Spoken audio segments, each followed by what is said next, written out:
በ10 ቀን ውስጥ ማሳወቅ አለበት። ቅሬታ ካለ ከአቅም በላይ የሆነ ሁኔታ ካለ የመጨረሻ እስከ 20 ቀን የሚሄድበት ሁኔታ አለ። ነገር ግን ቢያንስ በ10 ቀን ውስጥ ጊዜያዊ ድምጽ እንኳን ቢሆን ማሳወቅ ስላለብን የጋር ታዛቢ ቡድን በ7 ክልሎችና ከተማ መስተዳድሮች 208 የምርጫ ጣቢያዎችን ሲታዘቡ እነዚህን ጉድለቶች ተመልክተዋል።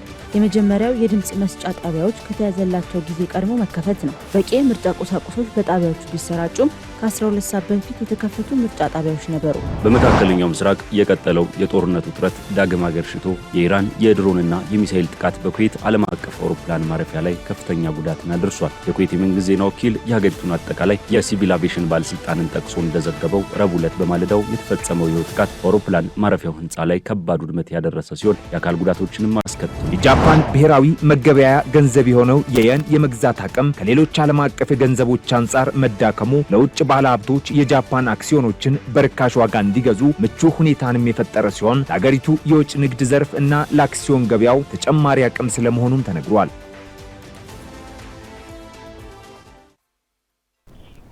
ጤና ይስጥልን የተወደዳችሁ ተመልካቾቻችን፣ ከሀገሬ ቴሌቪዥን ዕለታዊ ዜናዎችን ይዘን ቀርበናል።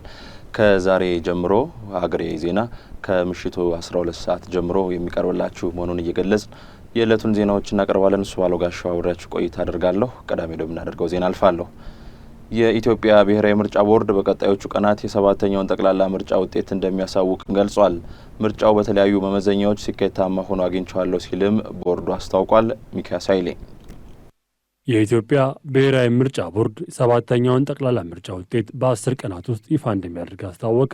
በምርጫ ጣቢያዎች ደረጃ ጊዜያዊ ውጤት ለማሳወቅ ሂደት ተግባራዊ የተደረገ መሆኑን የጠቆሙት የቦርዱ ሰብሳቢ ሜላትወርቅ ኃይሉ ቦርዱ በሚመራበት የሕግ አግባብ መሰረት በ10 ቀናት ውስጥ ውጤት ለማሳወቅ እንደሚሰራም ጠቁመዋል። በእነዚህ ቀናት ውስጥ ቦርዱ ጊዜያዊ ውጤትም ቢሆን ያሳውቃል ያሉት ሰብሳቢዋ ዋናው ውጤት ከ20 ቀናት ባልበለጠ ጊዜ ውስጥ የማሳወቅ ኃላፊነት ቦርዱ እንዳለበት የጠቆሙት የቆጠራው እና የማዳመሩ ከዛ ደግሞ በምርጫ ክልል ደረጃ ውጤት የማሳወቁ ስራ የሚቀጥል ይሆናል። ስለዚህ ራሱ ከምርጫ ጣቢያ ጀምሮ ሲመጡ አመጣጣቸው ገባ ወጣ ያለ ስለሆነ ያንን ተከትለን ሙሉ በሙሉ ግን የተሰጠን ምርጫን የማሳወቅና የማረጋገጥ ለህዝብ የማሳወቅ በህግ የተሰጠብንን የግዴታ ቀን በመምላት ደረጃ አረጋግጠን ጊዜውን ጠብቀን መፈጸም አለብን። እንደምታውቁት በህጉ ላይ የተቀመጠ በ10 ቀን ውስጥ ማሳወቅ አለበት። ቅሬታ ካለ ከአቅም በላይ የሆነ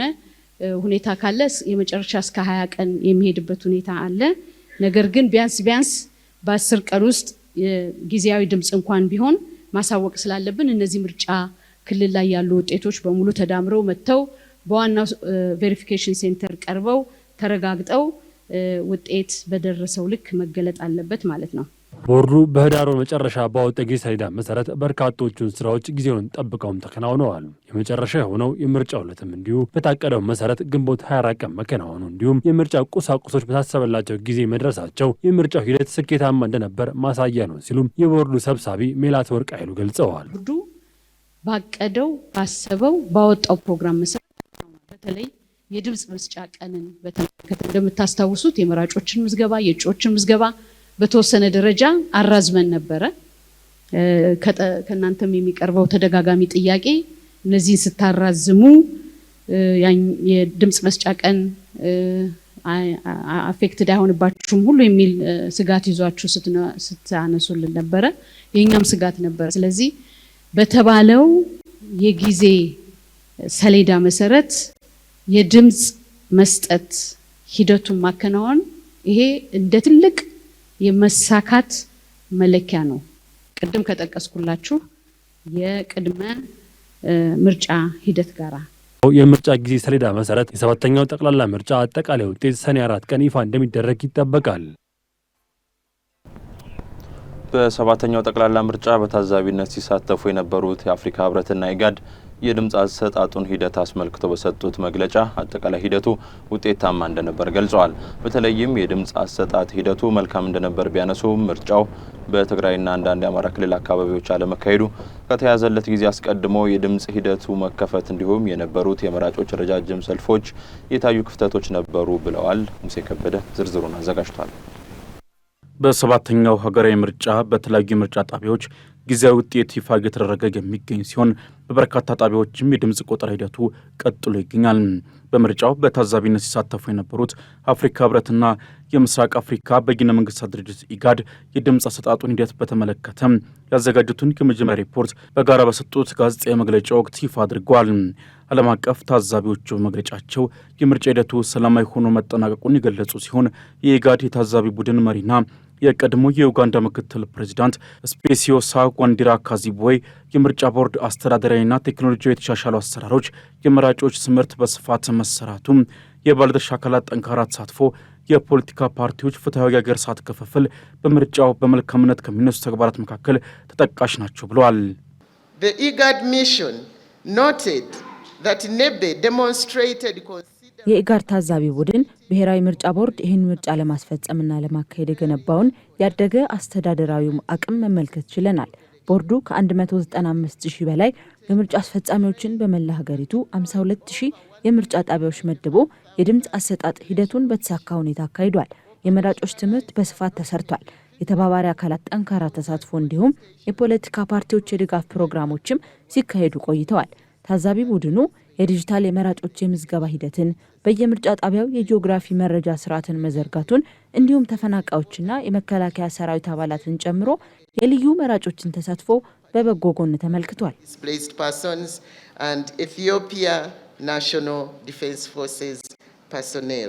ይሁንና የጸጥታ ስጋት፣ ደካማ የሴት ተመራጮችና የምርጫ አስፈጻሚዎች ተሳትፎ ከተያዘለት ጊዜ አስቀድሞ የድምፅ ሂደቱ መከፈት እንዲሁም ረጃጅም ሰልፎችን መታዘባቸውን የኢጋድ የታዛቢ ቡድን መሪዋ እንዲህ ገልጸዋል። The IGAD observers visited 208 urban, peri-urban. የኢጋድ ታዛቢ ቡድን በ7 ክልሎችና ከተማ መስተዳድሮች 208 የምርጫ ጣቢያዎችን ሲታዘቡ እነዚህን ጉድለቶች ተመልክተዋል። የመጀመሪያው የድምፅ መስጫ ጣቢያዎች ከተያዘላቸው ጊዜ ቀድሞ መከፈት ነው። በቂ የምርጫ ቁሳቁሶች በጣቢያዎቹ ቢሰራጩም ከ12 ሰዓት በፊት የተከፈቱ ምርጫ ጣቢያዎች ነበሩ። ከዚህ ባለፈም በበርካታ ጣቢያዎች ረጃጅም ሰልፎችን ታዝበነዋል። እደግመዋለሁ፣ በጣም ረጃጅም ሰልፎችን እያየን ነበር። በተጨማሪም ደካማ የሴት ተመራጮችና የምርጫ አስፈጻሚዎች ተሳትፎን አይተናል። በአብዛኛው ከ5 እና 6 አስፈጻሚዎች 2 ብቻ ሴቶች ነበሩ። And on average, only 2 were women. I'm sure when I say that you will excuse me. Only 2 were women. የአፍሪካ ህብረት ታዛቢ ቡድን መሪና የቀድሞ የኬንያ ፕሬዚዳንት ኡሁሩ ኬንያታ በበኩላቸው የምርጫው ሂደት አሁን ቢቀጥልም እስካሁን የነበረው ሂደት በአጠቃላይ ስኬታማ እንደነበር ገልጸዋል። ነገር ግን በትግራይ ክልል እንዲሁም በተወሰኑ የአማራ ክልል አካባቢዎች የምርጫ ሂደቱ አለመከናወኑ የምርጫውን ሙሉ አሳታፊነት የሚያጎድል ዋነኛ ክፍተት ነበረ ብለዋል። The mission noted the suspension of polling in 46 constituencies, notably in the Tigray and Amhara regions. የአፍሪካ ህብረት ታዛቢ ቡድን በ46 የምርጫ ክልሎች በትግራይና በአንዳንድ የአማራ ክልል አካባቢዎች ድምፅ አሰጣጥ ሂደቱ አለመከናወኑን አስተውሏል። ይህ በምርጫ አካታችነት ላይ ተጽዕኖ አሳርፈዋል። ተልእኮ ምርጫ ቦርድ ሁኔታዎችን ምቹ ሲሆኑ በእነዚህ አካባቢዎች ምርጫው እንዲካሄድ የገባውን ቁርጠኝነት ይገነዘባል። ሌላው በአንድ የምርጫ ጣቢያ 1500 መራጮች እንዲመደቡ የተቀመጠው ገደብ በምርጫ ሂደቱ ላይ ጫና መፍጠሩን ተመልክተዋል። ዲሞክራሲ ስርዓት ግንባታን ይበልጥ ለማጠናከር ተልእኮ የኢትዮጵያ መንግስትና ሁሉም ባለድርሻ አካላት ሁሉን አቀፍና ቀጣይነት ያለው ፖለቲካዊ ውይይት as a means of fostering national consensus and trust among political actors. እስካሁን ለነበረው መልካም ምርጫ ሂደት ምስጋና ያቀረቡት ታዛቢ ቡድኖቹ በቀጣይ ብሔራዊ ምርጫ ቦርድ ይፋ በሚያደርገው መሰረት የምርጫው ጠቅላላ ውጤት ይፋ ሲደረግ እስካሁን የታየው ሰላማዊና ስኬታማ ሂደት እንደሚቀጥል ይጠበቃል ሲሉ በመግለጫቸው ጥሪ አቅርበዋል። የፖለቲካ ፓርቲዎች የምርጫው ውጤት ሲገለጽ ለወጣቱ ትውልድ አርአያ የሚሆን ተግባር እንዲያሳዩ የኢትዮጵያ ወጣቶች ፌዴሬሽን ጠይቋል። ፌዴሬሽኑ የምርጫ ትዝብቱን ይፋ አድርጓል። ደምሰሽ ፈራው የፖለቲካ ፓርቲዎች የምርጫውን ውጤት በጸጋ በመቀበል ለወጣቶች መልካም ተሞክሮ እንዲያስተላልፉ ጥሪ አቅርበዋል።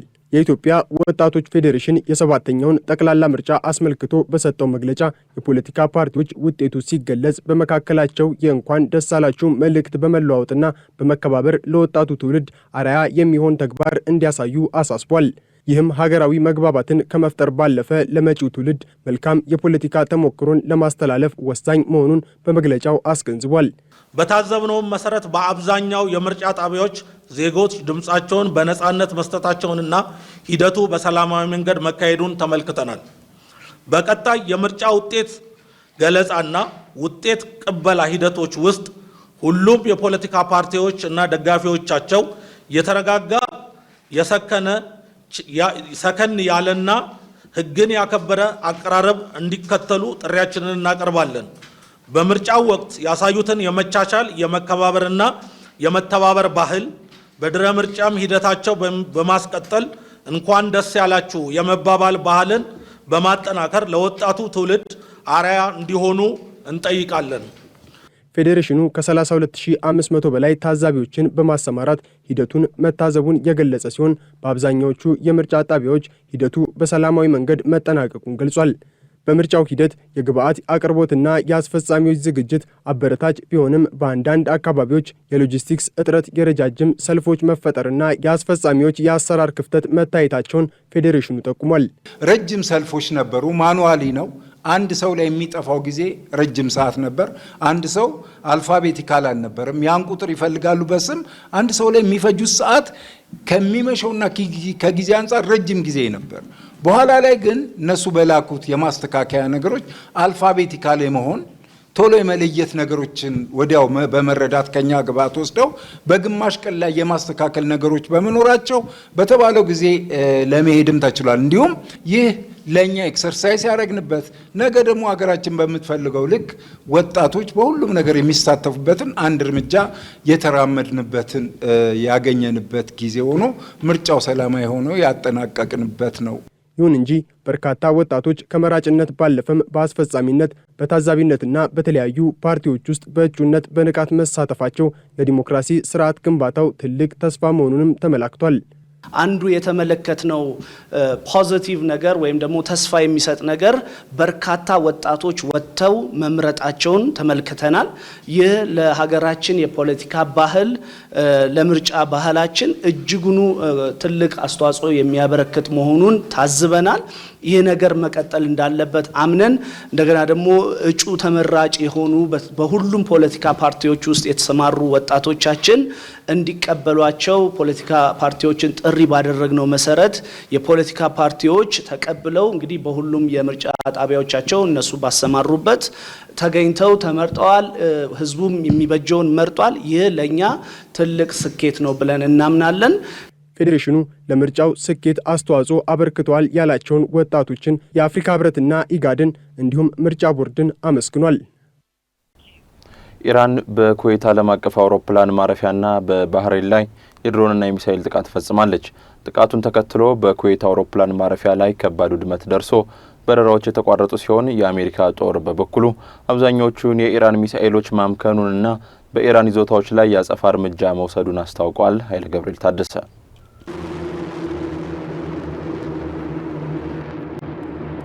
በመካከለኛው ምስራቅ የቀጠለው የጦርነት ውጥረት ዳግም አገርሽቶ የኢራን የድሮንና የሚሳኤል ጥቃት በኩዌት ዓለም አቀፍ አውሮፕላን ማረፊያ ላይ ከፍተኛ ጉዳትን አድርሷል። የኩዌት የመንግስት ዜና ወኪል የሀገሪቱን አጠቃላይ የሲቪል አቪዬሽን ባለስልጣንን ጠቅሶ እንደዘገበው ረቡዕ ዕለት በማለዳው የተፈጸመው ይኸው ጥቃት በአውሮፕላን ማረፊያው ህንፃ ላይ ከባድ ውድመት ያደረሰ ሲሆን የአካል ጉዳቶችንም አስከትሏል ብሏል። ይህንን ተከትሎም ባለስልጣን መስሪያ ቤቱ ተጨማሪ ማሳሰቢያ እስኪሰጥ ድረስ ሁሉንም በረራዎች በማቋረጥ አውሮፕላኖች ወደ ሌሎች አማራጭ አውሮፕላን ማረፊያዎች እንዲያመሩ አድርጓል። የኩዌት መከላከያ ሚኒስቴር ቃል አቀባይ ብርጋዴር ጄኔራል ሳዑድ አብዱልአዚዝ ድርጊቱን ወንጀለኛው የኢራን ጥቃት ሲሉ ኮንነውት ጥቃቱ በህንፃው ላይ ከፍተኛ ቁሳዊ ውድመትና በሰዎች ላይ ጉዳት ማድረሱን ገልጸዋል። በባህሬን በኩልም የሀገሪቱ ጦር የሲቪል መሰረተ ልማቶችን ኢላማ ያደረጉ 3 ሚሳኤሎችንና በርካታ ድሮኖችን ማምከኑን አስታውቋል። ጥቃቱንም የኢራን ስልታዊ ትንኮሳ ሲል አውግዟል። የባህሬን መከላከያ ኃይል ጠቅላይ እዝ ባወጣው መግለጫ የኢራን አድማ ሀገሪቱን ኢላማ ማድረጉን ቀጥሏል ብሏል። የአሜሪካ ማዕከላዊ ሴንትኮም በበኩሉ የኢራን ሚሳኤሎች ወደ ክልላዊ ኢላማዎች ቢተኮ ቢተኮሱም መክሸፋቸውን አስታውቋል። ወደ ኩዌት የተተኮሱ 2 የኢራን ሚሳኤሎች ኢላማቸውን ሳይመቱ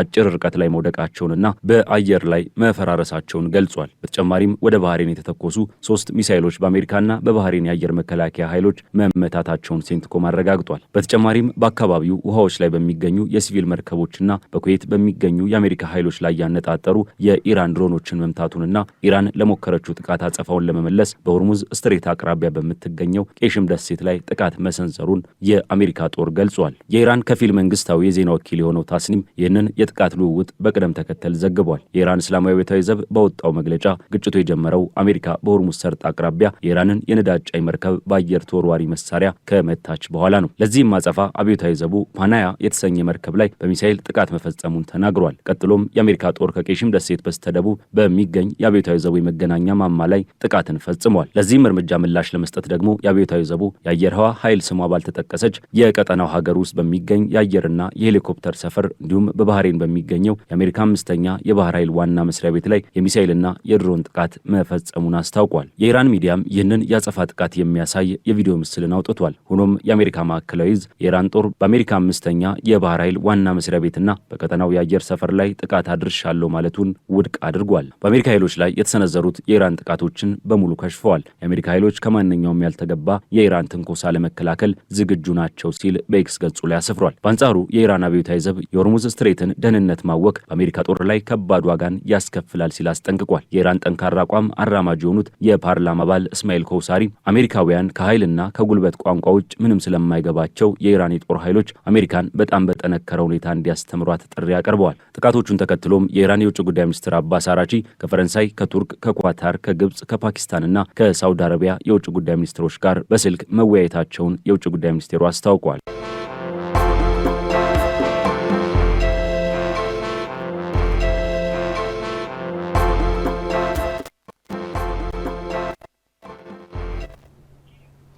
ሀገሬ ዜና እንደቀጠለ ነው። የተወደዳችሁ ተመልካቾቻችን፣ አሁን ደግሞ ወደ አጫጭር መረጃዎች እናልፋለን። ዲሞክራሲያዊ ሂደቶች ከአፍሪካ ነባራዊ ሁኔታና ተሞክሮ ጋር የተጣጣሙ እንዲሆኑ ለማድረግ አፍሪካዊ ተቋማት ቁልፍ ሚና እንደሚጫወቱ ጠቅላይ ሚኒስትር አብይ አህመድ ተናገሩ። የአፍሪካ ህብረት ታዛቢዎችን በማሰማራት 7ኛውን ጠቅላላ ምርጫ ለመታዘብ ላደረገው ጥረት እውቅናና አድናቆት እንሰጣለን ሲሉም ገልጸዋል። የቀድሞው የኬንያ ፕሬዝዳንት ኡሁሩ ኬንያታ ለመሩትና 73 አባላት ለያዘው የአፍሪካ ህብረት የምርጫ ታዛቢ ልዑክ ምስጋናቸውንም አቅርበዋል።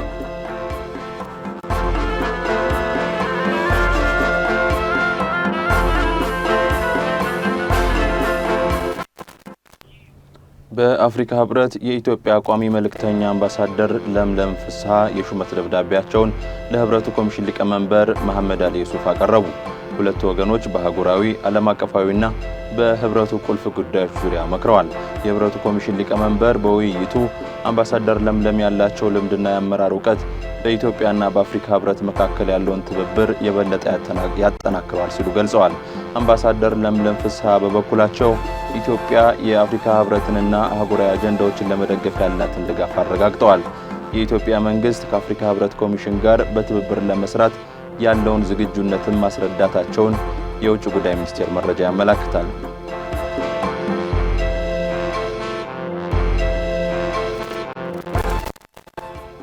የኢትዮጵያ አየር መንገድ በመካከለኛው ምስራቅ በነበረው የጸጥታ ስጋት ምክንያት አቋርጦት የነበረውን ወደ ኩዌት የሚደረግ በረራ ከሰኔ 9 ቀን 2018 ዓ.ም ጀምሮ ዳግም እንደሚጀምር አስታወቀ። አየር መንገዱ ባወጣው ይፋዊ መግለጫ በረራውን ዳግም ለመጀመር የቻለው በክልሉ ያለውን የጸጥታ ሁኔታ በጥንቃቄ ከገመገመ በኋላ መሆኑን ገልጿል። በአካባቢው ተከስቶ በነበረው አለመረጋጋት ምክንያት አየር መንገዱ ወደ ተለያዩ የመካከለኛው ምስራቅ ሀገራት የሚያደርጋቸውን በረራዎች ለጊዜው እንዲያቋርጥ ተገዶ መቆየቱ ይታወሳል። አየር መንገዱ በመካከለኛው ምስራቅ ያለውን የጸጥታ ሁኔታ በንቃት መከታተሉን እንደሚቀጥልና ከፍተኛውን የደህንነት ደረጃ ለመጠበቅ አስፈላጊ ሆኖ ሲገኝ በረራዎችን ማስተካከል እንደሚችልም ጨምሮ ገልጿል።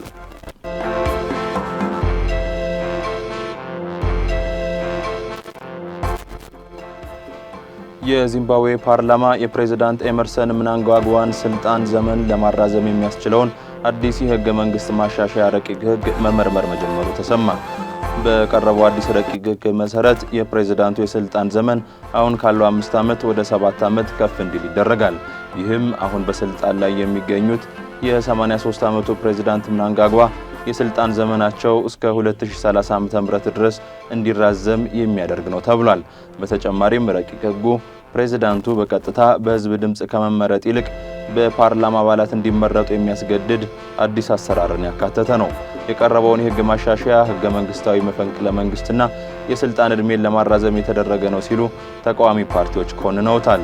ይሁን እንጂ የፕሬዝዳንቱ ገዢ ፓርቲ ዛኑ ፒኤፍ በፓርላማው ውስጥ የ2/3 አብላጫ ድምጽ ስላለው ረቂቅ ህጉ ያለምንም አጋዥ ኃይል በቀላሉ ይጸድቃል ተብሎ ይጠበቃል ሲል አፍሪካ ኒውስ አትቷል።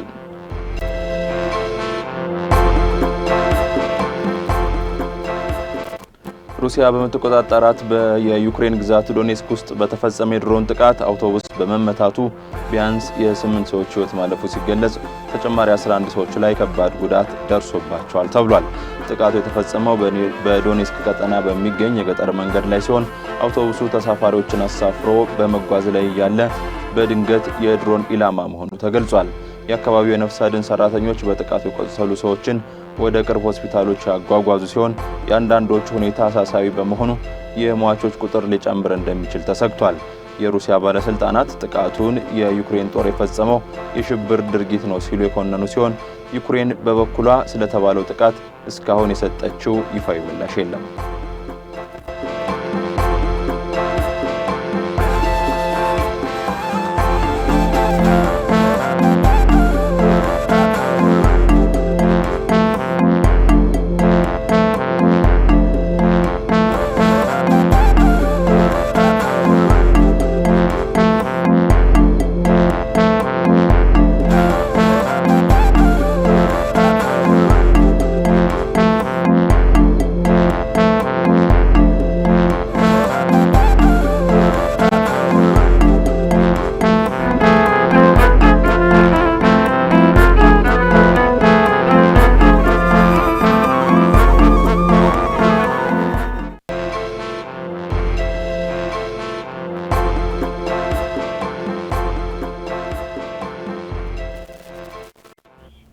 ሰው ሰራሽ አስተውሎት የዓለምን የፋይናንስ ገበያ በከፍተኛ ፍጥነት እየቀየረው ይገኛል።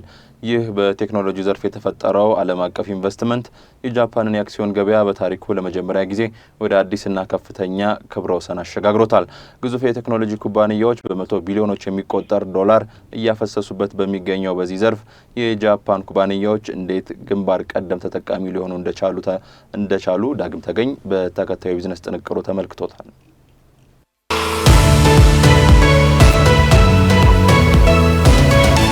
በዓለም አቀፍ ደረጃ በሰው ሰራሽ አስተውሎት ወይም አርቲፊሻል ኢንተሊጀንስ ቴክኖሎጂ ዙሪያ የተፈጠረው ከፍተኛ ኢንቨስትመንት ፍሰትና የገበያ መነቃቃት የጃፓንን የፋይናንስ ዘርፍ ከፍተኛ እድገት እንዲያስመዘግብ ማድረጉ ተነግሯል። ዋነኛው የጃፓን የአክሲዮን ገበያ መለኪያ የሆነው ኒኬ በቅርቡ በተደረገው የግብይት ውሎ በ3 በመቶ በማደግ በታሪኩ ለመጀመሪያ ጊዜ አዲስ ክብረ ወሰን ማስመዝገቡ ተነግሯል። ይህ ያልተጠበቀና ፈጣን የገበያ ግስጋሴ ጃፓን በ2026 እያስመዘገበች ያለውን ስኬታማ የፋይናንስ ዓመት አጠናክሮ የቀጠለ ሲሆን የአክሲዮን ገበያው በዚህ ዓመት መጀመሪያ አንስቶ እስካሁን ባለው ጊዜ ውስጥ ብቻ የ33 በመቶ አጠቃላይ የዋጋ እድገት አሳይቷል። የኤኤንዜድ የፋይናንስ ተቋም የኤሲያ ጥናትና ምርምር ክፍል ኃላፊ የሆኑት ኩንጎ ስለዚህ ጉዳይ ሲያብራሩ ባለሀብቶች በሰው ሰራሽ አስተውሎት ቴክኖሎጂ ላይ ያላቸው ከፍተኛ መነሳሳት የኤሲያን የአክሲዮን ገበያዎች በአጠቃላይ ወደ ላቀ ደረጃ እያሳደጋቸው እንደሚገኝ ገልጸዋል። የጃፓን ብሔራዊ መገበያያ ገንዘብ የሆነው የየን የመግዛት አቅም ከሌሎች ዓለም አቀፍ የገንዘቦች አንጻር መዳከሙ ለውጭ ባለሀብቶች የጃፓን አክሲዮኖችን በርካሽ ዋጋ እንዲገዙ ምቹ ሁኔታንም የፈጠረ ሲሆን ለሀገሪቱ የውጭ ንግድ ዘርፍ እና ለአክሲዮን ገበያው ተጨማሪ አቅም ስለመሆኑም ተነግሯል። በዚህ የገበያ እድገት ግንባር ቀደም ተጠቃሚ የሆኑት እጅግ ዘመናዊ የሆኑ የከፊል አስተላላፊ ወይም ሰሚ ኮንዳክተር ቴክኖሎጂዎችን የሚያመርቱ የጃፓን ግዙፍ ኩባንያዎች ናቸው። የሰው ሰራሽ አስተውሎት ስርዓቶች ከፍተኛ መጠን ያለው መረጃን በፍጥነት ለማስላት እጅግ ውስብስብ የሆኑ ማይክሮቺፖችን ስለሚፈልጉ እነዚህን ቺፖች ለማምረት የሚያስፈልጉ ማሽኖችን የሚያቀርቡ ድርጅቶች ትርፋማነት ወደር አልባም ሆኗል። ለዚህም ማሳያ የሚሆነው የጃፓን የጃፓን ትልቁ የሴሚኮንዳክተር መሳሪያዎች አምራች የሆነው ቶኪዮ ኤሌክትሮን በአንድ የጠዋት ግብይት ቆይታ ብቻ የ14 በመቶ አስገራሚ እድገት ማስመዝገቡ ተመላክቷል። ይህ የሰው ሰራሽ አስተውሎት ቴክኖሎጂ የፈጠረው የኢኮኖሚ ማዕበል በጃፓን ብቻ የተወሰነ አይደለም። የኤአይ ቺፖች ዓለም አቀፍ ፍላጎት ከመቼውም ጊዜ በላይ በመጨመሩ ምክንያት በአሜሪካ፣ በደቡብ ኮሪያና በታይዋን የአክሲዮን ገበያዎች ላይ ተመሳሳይ ታሪካዊ እድገቶች ተመዝግበዋል። ባለፈው አንድ ወር ጊዜ ውስጥ ብቻ